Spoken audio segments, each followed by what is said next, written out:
9월 13일에 공개된 넷플릭스 오리지널 영화 무도실무관을 보고 왔습니다. 청년경찰과 사냥개들로 이름을 알린 김주환 감독이 연출한 액션 코미디 영화이고요. 김우빈 배우와 김성균 배우가 주연을 맡았습니다. 이 김주환 감독이 흥행시켰던 작품들 공식이 남성 투톱 버디물이거든요. 그래서 이번 무도실무관에서도 그 공식을 이어나가고 있는데 여러 가지로 평도 좋고 실제로 이 넷플릭스 글로벌 순위도 상위권을 유지하고 있는 거 보면은 그 공식이 이번에도 먹히지 않았나 그런 생각이 들고 있습니다. 간략한 스토리는 태권도, 검도, 유도 각 3단, 합치면 총 9단이죠. 이런 무도 유단자인 이 김우빈 배우가 연기하는 이정도라는 주인공이 있어요. 이 김성균 배우가 연기하는 보호관찰관 김선민이라는 캐릭터가 나옵니다. 이 선민의 제안으로 무도실무관이 되어서 전자발찌 대상자들을 감시하면서 벌어지는 이야기를 다루고 있습니다. 공개 3일 만에 830만 뷰를 달성을 했고 글로벌 비영어 부문 1위의 기록이 됐었죠. 막상 국내에서는 좀 호불호가 갈리고는 있는데 대세 여론은 그래도 볼만하다 이런 분위기는 있는 것 같습니다. 저는 그냥 딱히 좋지도 나쁘지도 않은 그냥 그런 작품으로 감상을 했어요. 제일 좋았던 거는 소재예요. 소재. 이런 일을 하시는 분들이 계신다라는 거를 알았다는 것만으로도 좀 의미 있는 작품이 아닌가 그런 생각이 들어요. 이분들이 이제 전자발찌를 찬 범죄자들을 감시하는 그런 역할을 하시는 분들이죠. 전자발찌를 찬 범죄자들은 높은 확률로 강력범죄자들이잖아요. 이런 사람들을 상대한다는 게 사실 뭐 쉽지는 않겠죠. 고생을 굉장히 많이 하는 그런 직업일 것 같습니다. 영화의 완성도와는 별개로 이런 소재를 썼다. 이것만으로도 큰 역할을 했다. 이런 생각이 듭니다.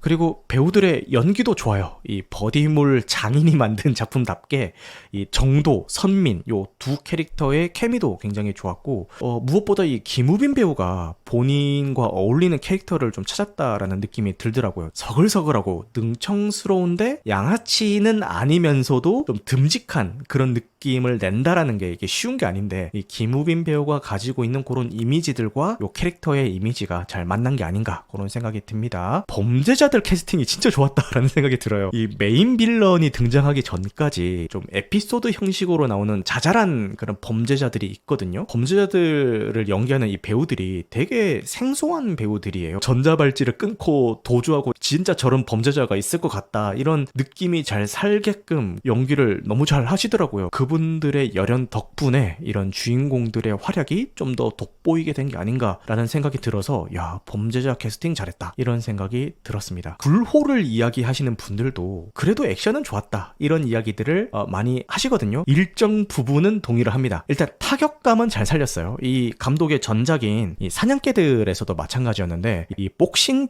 베이스의 이제 액션을 선보였잖아요. 거기서 나오는 타격감이라든지 이런 것들은 꽤 잘 살린 작품이었기 때문에 그런 액션을 보는 재미로 끝까지 다 보게 되는 그런 힘은 있었던 것 같습니다. 이번 작품에서도 이 주인공인 이정도라는 요 캐릭터가 태권도, 검도, 유도 각 3단이라고 아까 말씀을 드렸잖아요. 이 각각의 종목을 활용한 액션들이 다 나와요. 다 잘 살린 것 같고 특히 저는 이 유도 연출이 좀 좋더라고요. 바닥에 순식간에 내려 꽂아버리는 그런 연출이 나오는데 이 내리 꽂는 맛 같은 것들을 좀 잘 살려서 연출을 했더라고요. 만약에 제가 이 베테랑 2를 보기 전에 이 작품을 봤더라면은 좀 더 좀 액션이 좋았다라는 생각이 들었을 것 같은데 이 베테랑 2에 나오는 그 액션들을 보고 나서 이 무도실무관을 보니까 아무래도 비교가 좀 될 수밖에 없더라고요. 제가 지금 이야기하는 이 부분도 의견이 많이 갈리는 부분이긴 한데 저는 개인적으로 이 베테랑 2에서 나오는 액션들은 이제 글로벌 클래스라고 생각을 하거든요. 우중 액션 장면이나 계단 액션 장면이나 이런 것들 무도실무관에 나오는 액션도 물론 뭐 훌륭하지만 바로 직전에 감상했던 이 베테랑 2랑 이제 보면서 계속 비교가 되니까 상대적으로 크게 막 와닿지는 못하는 그런 느낌이 있었습니다. 이 베테랑 2 이야기가 나온 김에 조금 더 이어서 가보자면은 지금 이야기하고 있는 이 무도실무관은 이 베테랑 2에서 류승환 감독이 지양하고자 했던 요소들이 굉장히 많이 들어가 있는 그런 작품이거든요. 일단 그 사적 제재가 등장한다는 점은 모두 다 비슷합니다. 이 사법 체계의 관대함과 공권력의 한계를 이 두 작품 모두 묘사하고 있죠. 같은 소재를 활용을 하면서도 차이점이 있다면은 이 베테랑 2에서는 빌런인 해치가 자경단이고 무도실무관에서는 주인공이 자경단이에요. 네, 관객들은 사실 심적으로 공권력의 한계를 채워주는 이 자경단을 응원하고 싶은데 베테랑 2에서는 잡아야 되는 존재로 묘사가 된단 말이에요. 사적 제재가 과연 옳은 일인가? 그리고 과연 그것이 정의인가?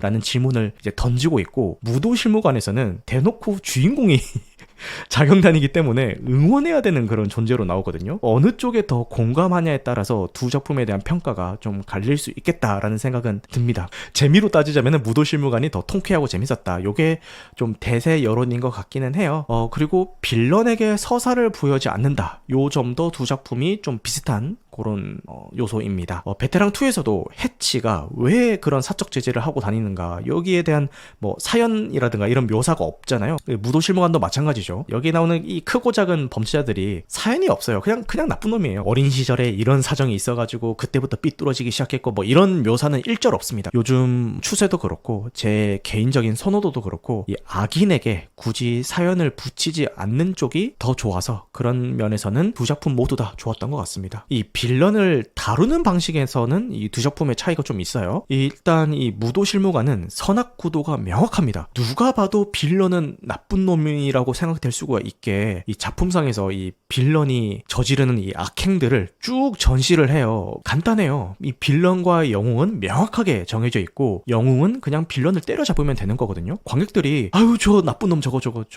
우리의 정의로운 주인공이 언제 때려잡아주나 이거를 기다리게 만들고 결말에 가서는 그 기대에 부응해서 주인공이 그 빌런을 때려잡으면 되는 거죠. 얼마나 심플합니까? 그죠? 마지막에 가서 그 최종 빌런을 때려잡을 때 주인공인 정도는 무도실무관의 신분이 아니기 때문에 엄연히 자경단 활동으로 잡은 셈이 되겠죠. 근데 이 작품에서는 자경단 활동을 해서 나쁜 놈을 때려잡았는데 잘했다고 상도 주고 되게 해피엔딩으로 끝이 나요. 굉장히 통쾌하고 시원합니다. 우리가 익숙한 권선징악으로 끝나면서 쉽게 말해서 사이다 결말로 이제 마무리가 되는 거죠. 그런데 베테랑 2는 그 반대예요. 영화상에서는 검거해야 하는 대상입니다. 그래서 관객들은 은연중에 이 공권력이 해결하지 못하는 점을 해결해주는 이 존재인 이 해치가 작품상에서는 계속 잡아야 된다라고 이야기하고 있는데 현실적으로는 해치든 뭐든 누구든 간에 저 반성도 안 하고 있는 저 범죄자들을 누가 좀 조져줬으면 좋겠거든요. 근데 영화상에서는 그 역할을 해치가 해주고 있는 거죠. 그래서 마지막에 이 해치가 체포가 될 때는 통쾌함보다는 이게 맞나? 아니 나 해치가 저 나쁜 범죄자들 다 단죄하고 다녀줘가지고 좀 어떤 면에서 있어서는 좀 시원했는데 왜 체포를 해? 이게 맞아? 이런 생각이 드는 거죠. 무도실무관에서는 잘했다고 박수 쳐주고 이렇게 상도 주는데 베테랑에서는 체포를 해요. 완전 이 분위기가 달라지는 거죠. 그런 면에 있어서 이 두 작품에 대한 호불호가 좀 나뉘게 되는 것 같고, 베테랑 2는 무도실무관과는 달리 빌런이 되게 모호합니다. 반성하지 않는 그 범죄자들이 빌런인지, 그들을 사적 제재하고 다니는 이 해치가 빌런인지, 아니면은 이런 해치 이슈를 그냥 돈벌이 수단으로 활용하면서 대중들을 선동하는 사이버 레카가 빌런인지, 아니면은 이런 선동에 어떤 검증도 없이 무지성으로 수용하면서 휘둘리는 이 대중들이 빌런인 건지 명확하지가 않거든요. 그게 복잡한 거예요. 대부분은 아니 액션 오락영화 보러 왔는데 무슨 고민이야. 그냥 보는 동안 재밌고 통쾌하고 그러면 됐지 뭐가 그렇게 심각하게 작품을 만드냐, 이런 생각을 가지신 분들이라면은 무도실무관이나 베테랑 1편이 더 좋을 수가 있겠죠. 그리고 그 대척점에 있는 베테랑 2는 당연히 불호일 수밖에 없을 거라는 생각이 듭니다. 그래서 이 베테랑 2에 대한 불호 여론과 함께 이 무도실무관이 더 낫던데? 라는 이야기가 나오고 있는 것 같아요. 어느 작품이 더 좋다, 더 나쁘다 이런 걸 이야기하자는 건 아니고 이런 차이 때문에 두 작품이 비교가 되면서 이제 호불호가 갈리고 있다. 요거를 설명을 드리는 겁니다. 근데 굳이 제 개인적인 이제 호불호를 따지자면은 저는 베테랑 2가 더 좋았어요. 그럼에도 요런 차이점들을 정리를 하면서 무도실무관이 더 좋았다라고 말씀하시는 분들의 입장도 이해가 됐던 것 같습니다. 정리를 좀 해보자면은 무도실무관은 가볍게 즐길 수 있는 오락영화로서는 좀 볼만한 작품이고요. 클리셰가 반복되는 작품이 불호인 분들은 좀 아쉽게 느껴질 수도 있을 것 같다, 그런 생각이 들어요. 저는 보면서 좀 답답했던 게 뭐냐면은 이 주인공인 정도가 무도실무관을 그만두고 이제 자경단 활동을 시작을 했을 때 이제 최종 빌런을 이제 자기 크루들끼리 찾아다니잖아요. 최종 빌런이 있는 그 장소를 찾았어. 찾은 거 오케이? 좋아요.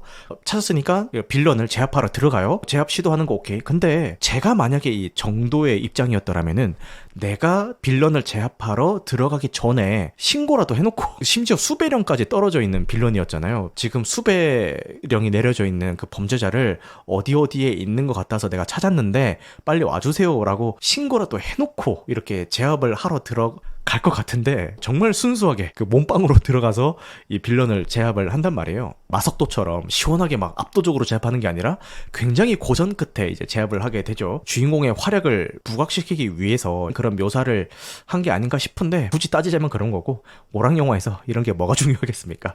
그냥 주인공이 멋있게 보이면은 그냥 그만인 거죠. 시원하게 그냥 볼 수 있는 그런 액션 오락 영화를 좋아하시는 분들은 뭐 좋아하실 것 같기도 하고요. 그리고 김우빈 배우나 김성균 배우의 팬이라면은 한 번쯤 챙겨보셔야 될 작품이라는 생각이 듭니다. 마무리하면서 다시 말씀드리듯이, 지금까지는 미처 저희가 인지하지 못했던 우리 사회에 숨어있는 영웅인 이런 무도실무관이라는 분들에 대한 관심의 계기로 이 작품을 삼으시면 되게 좋을 것 같습니다.